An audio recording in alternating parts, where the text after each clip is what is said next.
नमस्कार, मैं हूं गरिमा। स्वागत है आपका दस्तक लाइव में। 1 जून से सारंगपुर नगर में अनलॉक शुरू हो जाएगा। 10 बजे से 4 बजे तक बाजार को खोला जाएगा। गाइडलाइन के अनुसार सभी को पालन करना होगा। एसडीएम राकेश त्रिपाठी ने बताया कि जो गाइडलाइन जारी की जाएगी उसके मुताबिक बाजार को खोला जाएगा। आप जुड़ चुके हैं दस्तक न्यूज़ और मेरे साथ आज बेहद खास मेहमान हैं सारंगपुर के अनुभागीय अधिकारी राकेश मोहन त्रिपाठी जी हैं। जिस तरह से मध्य प्रदेश में स्थिति चिंताजनक थी, तमाम राज्यों के मुख्यमंत्री, मध्य प्रदेश के मुख्यमंत्री शिवराज सिंह चौहान इसको लेकर चिंतित थे। लगातार प्रशासनिक अधिकारी एवं स्वास्थ्य विभाग के अधिकारी कर्मचारियों की मेहनत से आज कोरोना की चेन को तोड़ा गया है। अनलॉक की प्रक्रिया शुरू हो गई है। मुख्यमंत्री ने निर्देश जारी कर दिए हैं। भोपाल और इंदौर और जबलपुर की बात करें तो 15 तारीख तक लॉकडाउन यथावत रहेगा, लेकिन मध्य प्रदेश के तमाम जो ज़िले हैं उनमें 4 बजे से सुबह 10 से 4 तक का खोलने का समय निर्धारित किया गया है। अन्य ज़िलों में अलग अलग गाइडलाइन के मुताबिक खोला जाएगा। आज हमारे साथ इसी पर खास बातचीत करने के लिए मौजूद हैं एसडीएम साहब राकेश मोहन त्रिपाठी जी। सर, क्या तैयारियां अभी तक सारंगपुर के लिए की गई हैं?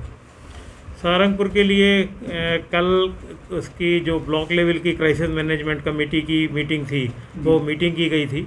इसके अलावा हर गांव में जो शासन के निर्देश पर क्राइसिस मैनेजमेंट कमेटी गठित है उस कमेटियों की मीटिंग हुई है। कलेक्टर महोदय द्वारा कल जिले की क्राइसिस मैनेजमेंट कमेटी के बैठक पश्चात जो धारा 144 का आदेश जारी किया गया है उसका पूर्णतः पालन अनुभाग में करवाया जाएगा। आज मध्य प्रदेश के गृह मंत्री डॉक्टर नरोत्तम मिश्रा जी ने हमारे चैनल से खास बातचीत में ये जरूर कहा है कि हम काफ़ी सफल हैं कोरोना की चेन को तोड़ने के लिए, लेकिन सहारनपुर का प्रशासन ने जी तोड़ मेहनत की है। आज हम इस पोजीशन में है कि यहाँ 5% से पॉजिटिविटी रेट कम है और लगातार इसकी सफलता के लिए स्वास्थ्य विभाग और आप लोग मेहनत करने में सबसे आगे रहे हैं। सर, क्या अभी जिस तरह से हम अनलॉक कर रहे हैं आगे भी वायरस की लगातार चेतावनी दी जा रही है कि ब्लैक फंगस है, वाइट फंगस, इसको लेकर क्या तैयारियां है?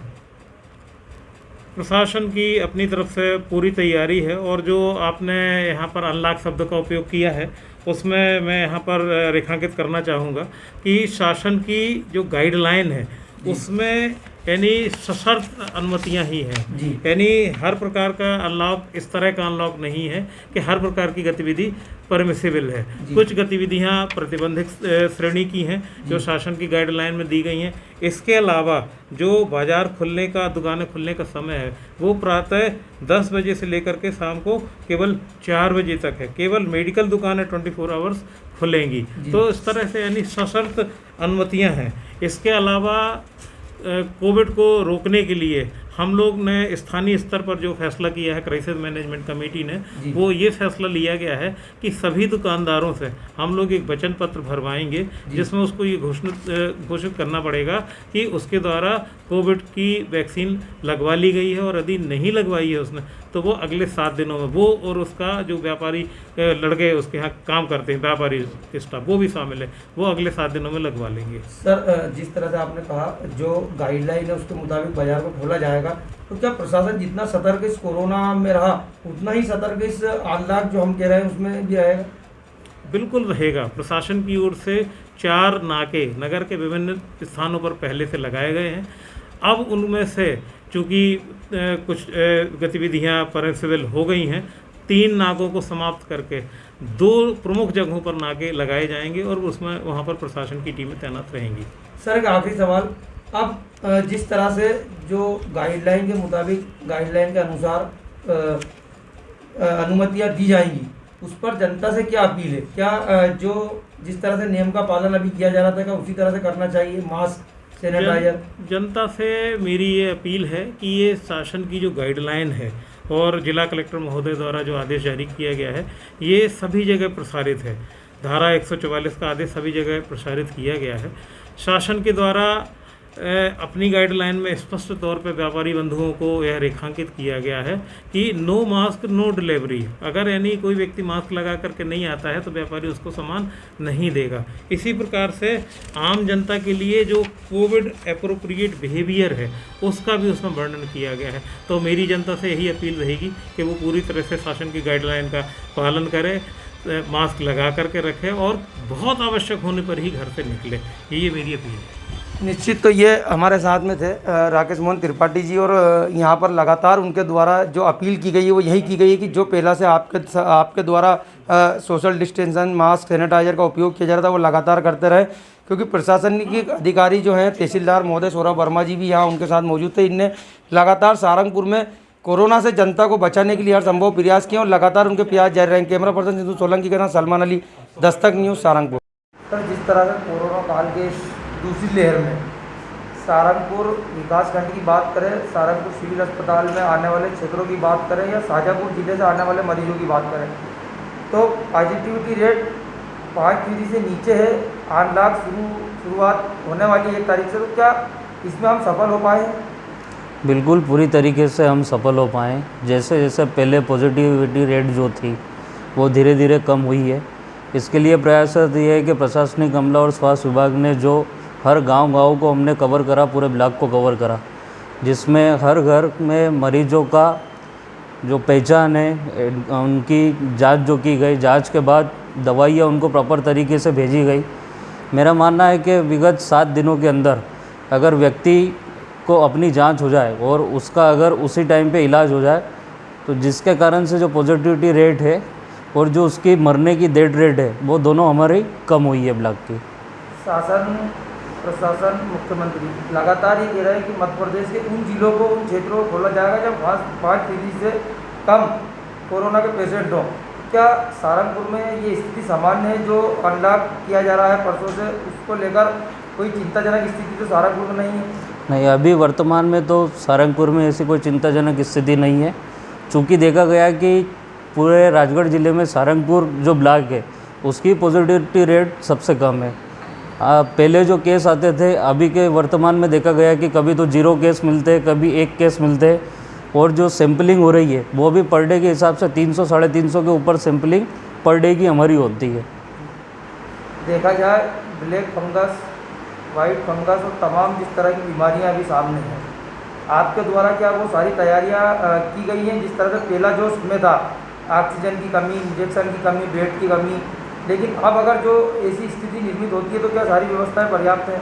हाँ, पहले मानते हैं कि जब एंडेमिक तरीके से ये बीमारी, जब कोरोना महामारी आई थी, तब कुछ चीज़ें हमारे पास कमी थी, लेकिन आज भरपूर तरीके से ऑक्सीजन उपलब्ध है, बेड उपलब्ध है। बच्चों का बोलूँ, बच्चों में भी अगर ये महामारी आती है तो उसके लिए भी हमने 20 बेडेड अस्पताल में पीडियाट्रिक वार्ड की व्यवस्था की है।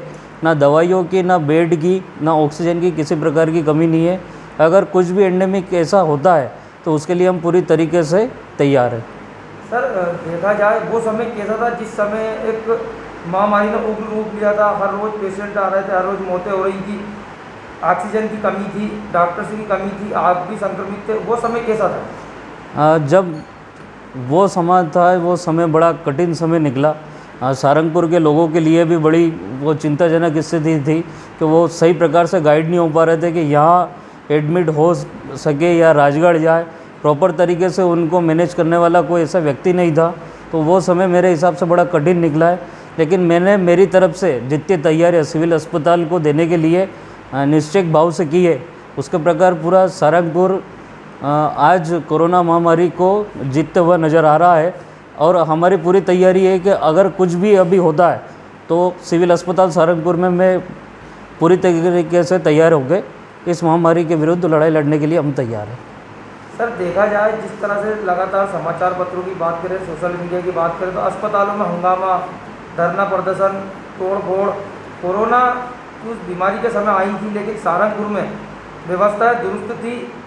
कलेक्टर साहब ने भी निरीक्षण किया, वरिष्ठ अधिकारी, नेता, जनप्रतिनिधि पहुँचे, लेकिन हर समय व्यवस्थाएं दुरुस्त थी। क्या स्टाफ और आप लोगों की जो मेहनत थी उसके लिए क्या कहा जा सकता है? सभी के सहयोग से ही ये संभव हो पाया है।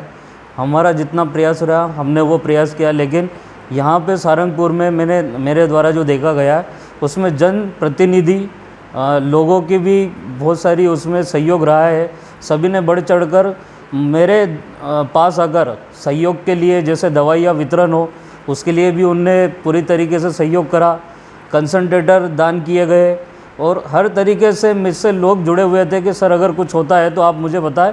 तो मेरे तो अस्पताल का स्टाफ और हमारे द्वारा जो सहयोग दिया गया वो तो है ही है, उसके साथ साथ सारंगपुर के जितने भी लोग हैं उनने जो सहयोग करा है, इसी वजह से मैं आज इस स्थिति में खड़े हुए हैं कि सारंगपुर सिविल अस्पताल में कई ऐसी चीज़ देखने को नहीं मिली हुई है। इस पेंडेमिक में देखा जाए सारंगपुर से राष्ट्रीय राजमार्ग गुजर रहा है, लगातार एक्सीडेंट भी हुए, महामारी के दौर में मरीज भी आए, उनका भी पर्याप्त इलाज हुआ।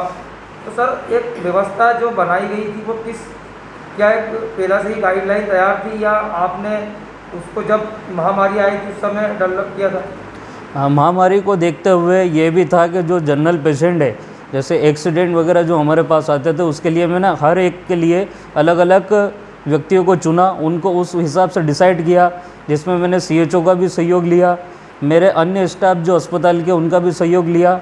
उनके साथ मिलकर मैंने सबको मैनेजमेंट इस तरीके से करा था कि अगर कोई भी व्यक्ति सिविल अस्पताल में किसी भी प्रकार की बीमारी के हिसाब से अगर आता है तो वो भटक के नहीं जाए, उसको पूर्णतः डॉक्टर या एक स्वास्थ्यकर्मी तो उसको सारंगपुर सिविल अस्पताल में उपलब्ध मिलता ही है, ताकि अगर किसी भी प्रकार से वो अगर आ रहा हो तो चूँकि ऐसा है कि महामारी के टाइम पे ऐसा ना हो कि हम उन पेशेंट को निगलेक्ट कर दें, लेकिन ऐसी व्यवस्था बनाई गई जिससे एक स्वास्थ्यकर्मी उसको उपलब्ध रहे सिविल अस्पताल सारंगपुर में, ताकि वो व्यक्ति बाहर जाकर ये ना हो सके कि सिविल अस्पताल में मुझे देखने के लिए कोई नहीं मिला।